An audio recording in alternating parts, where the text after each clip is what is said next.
All right, guys. It's winter time. It's actually pretty gross outside. It's snowing, and there's snow on the ground as well, which is super, super.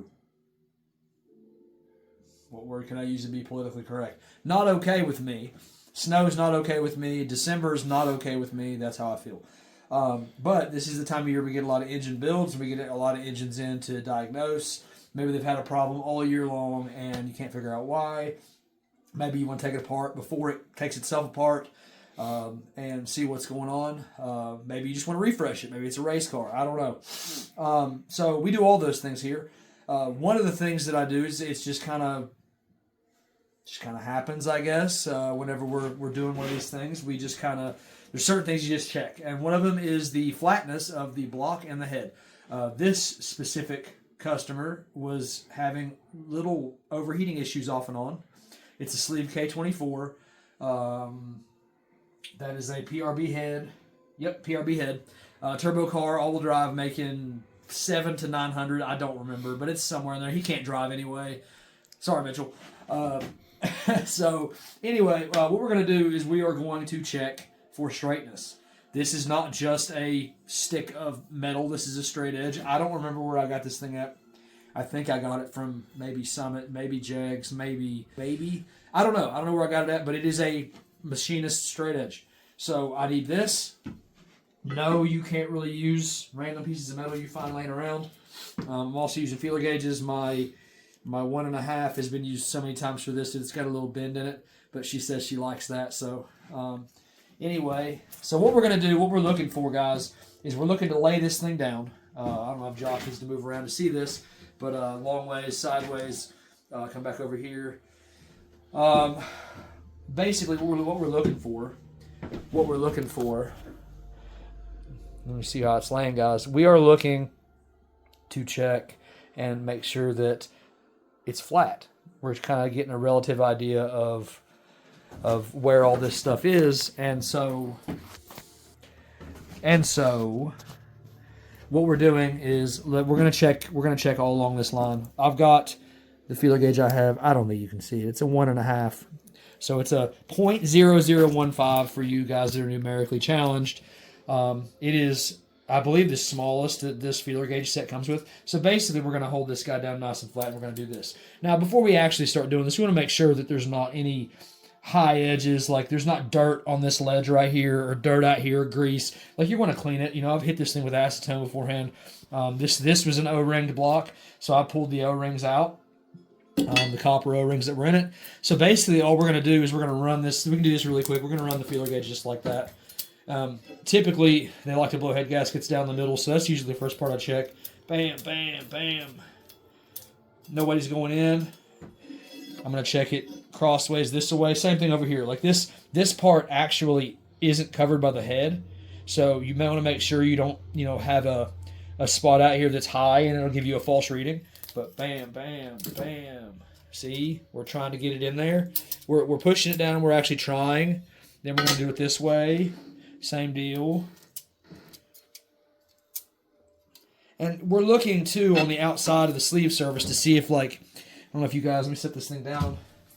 But on a sleeve block, this outside edge right here, if you have a sunk sleeve, you can actually check this versus this with the straight edge to see if the sleeve is sunk. I can still catch my finger on the slight step deck this block had. So that's great. It's not twisted up, and it's not this sleeve. This looks like one big piece, but there's a dividing line here and here and here, and so the sleeve will sink. Your stock ones won't do that. They'll just break, but I hope that makes some sort of sense as far as how that goes. Now we're going to come over here to the cylinder head, and I've got it chalked up here on this wood, but we're going to do the exact same thing. The cylinder head, in my experience, the cylinder head will warp first. When we got a customer, if we're just taking one apart, I check this passively, like you just check it to make sure it's good. In this situation right here, I've already checked this, so I already know what it looks like, but you want to check this every time you have the head off for some reason, just in case. You want to make sure when you're doing your little X that you don't, see that right there, see how that black Permatex that wasn't supposed to be used in the first place is kind of over the edge. And it looks gray, by the way, for everybody that likes to argue with me. But but it was black and it's just been turned gray by use. It's not gray Permatex. It's not Permatex gray. Do you know how I know? Because it's not gray. It's like a dull black. So it's like a dark gray, which they don't make.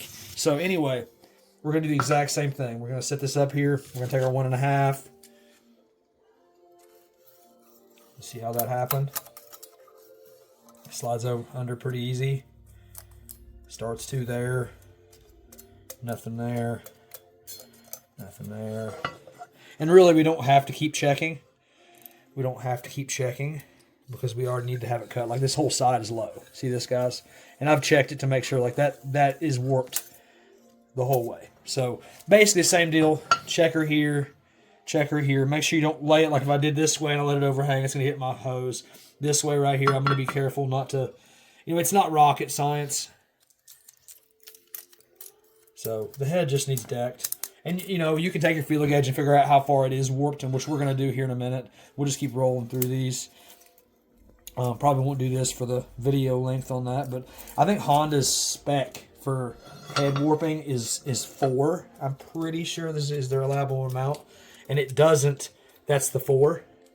It doesn't fit 4 there. It doesn't fit 4 there. So it's under 4 warp. On a bone stock car, I might let that ride. That somebody just needs to drive and they can't afford it or something. On a turbo car, especially the one making this kind of power, we're not going to let that ride.